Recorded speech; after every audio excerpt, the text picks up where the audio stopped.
Assalamualaikum warahmatullahi wabarakatuh. Halo semuanya, perkenalkan nama saya Tirta Zaki Musyafa. Saya berasal dari Fakultas Pertanian USU, Program Studi Peternakan.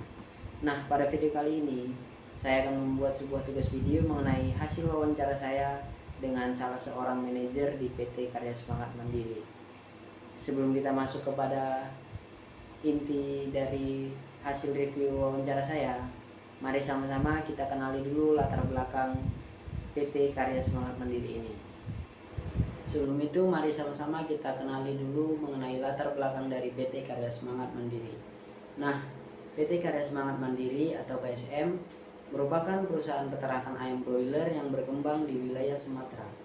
Dan pada awalnya PT Caron Popan Indonesia lah yang mendirikan perusahaan ini karena Caron Popan Indonesia ingin mengembangkan perusahaannya di wilayah Sumatera. Dan maka dari itu didirikanlah PT Karya Semangat Mandiri ini pada tahun 2007 di wilayah Solo, Kota Padang, Sumatera Barat. Pada awalnya, nama perusahaan ini bernama NUJ atau Nusa Unggas Jaya, yang kemudian berganti menjadi PT Karya Semangat Mandiri hingga sampai saat ini. Nah, dan tantangan awal mereka ada pada iklim di Indonesia. Seperti yang sama-sama kita ketahui, Indonesia memiliki iklim tropis yang dimana ini berarti memiliki suhu tinggi. Dan dari suhu tinggi inilah yang dapat berpengaruh kepada hewan ternak mereka, karena ayam itu tidak bisa berada pada suhu yang terlalu tinggi, karena itu akan membuat ayam-ayam stres. Dan karena stres itu juga perkembangannya melambat.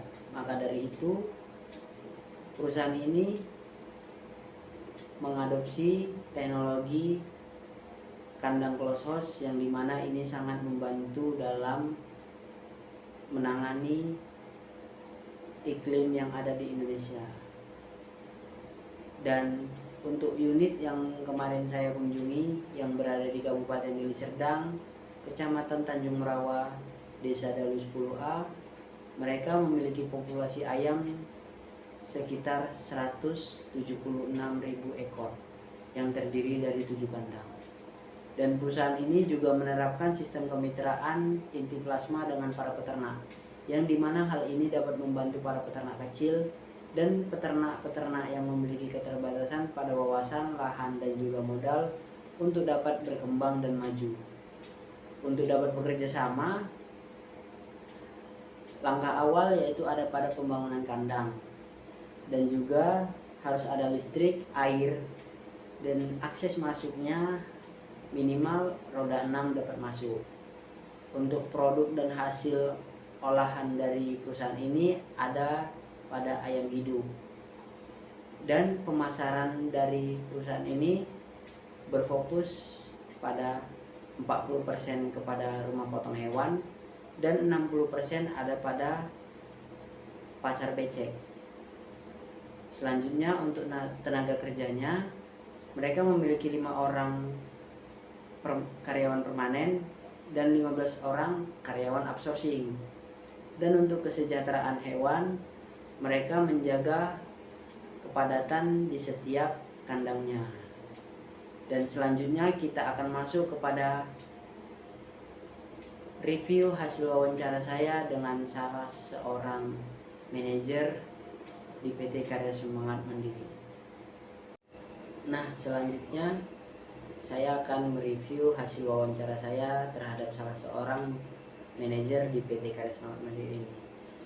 Dari hasil review saya menerapkan sistem 4P, yang dimana pertama ada perencanaan. Awalnya PT Karya Semangat Mandiri ini didirikan untuk mengembangkan usaha ternak milik PT Caron Popan Indonesia. Dan tidak hanya itu, pokok pemikiran utama PT Caron Popan Indonesia yaitu mereka ingin mengembangkan usaha ternak milik mereka secara independen. Maka dari itulah PT Karya Semangat Mandiri merupakan perusahaan yang bergerak di bidang peternakan untuk dapat memenuhi segala aspek peternakan, mulai dari bibit, pakan, obat-obatan, serta hasil ayam yang dapat dijual ke pasar dan juga masyarakat. Yang kedua ada pengorganisasian. PT Karya Semangat Mandiri memiliki beberapa organisasi, yaitu di antaranya ada organisasi yang bergerak di bidang pembibitan, Selanjutnya ada organisasi yang bergerak di bidang pakan, dan juga ada organisasi yang bergerak di bidang obat-obatan, sampai kepada organisasi yang bergerak di bidang marketing penjualan hasil ternak. Dan ini semua dikendalikan oleh seorang manajer yang memiliki wewenang untuk mengatur kegiatan ini semua. Dan di atas manajer terdapat seorang direktur yang menjadi top manager pada perusahaan PT Karya Semangat Mandiri ini. Dan yang ketiga yaitu pelaksanaan. PT Karya Semangat Mandiri dapat terlaksana karena mereka memiliki suatu visi dan misi, yang dimana visi dan misi ini harus dijalankan oleh seluruh para karyawan maupun stafnya yang telah terorganisasi di perusahaan ini.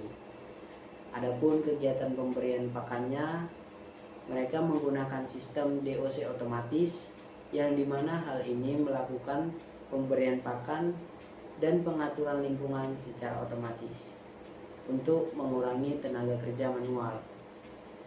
Serta teknologi yang digunakan perusahaan ini dalam pelaksanaan ternak unggasnya, yaitu mereka telah menggunakan sistem kandang closed house.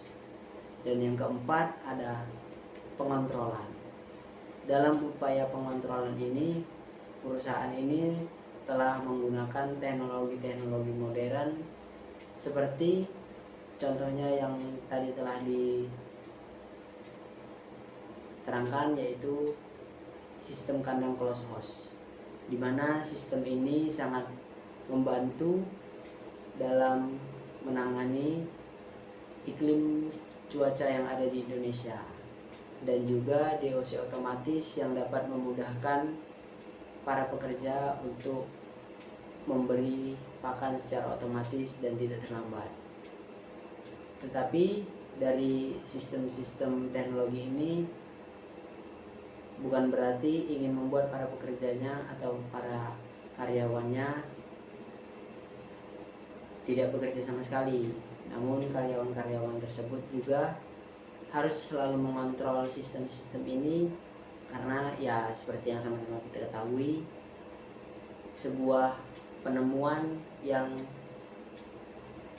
diciptakan oleh manusia pasti akan ada masanya. Maka dari itu karyawan-karyawan harus selalu mengontrolnya dan juga merawatnya agar sistem ini dapat bekerja dengan baik dan sampai kepada tujuan utamanya. Sekian hasil review saya, lebih dan kurangnya saya mohon maaf. Assalamualaikum warahmatullahi wabarakatuh.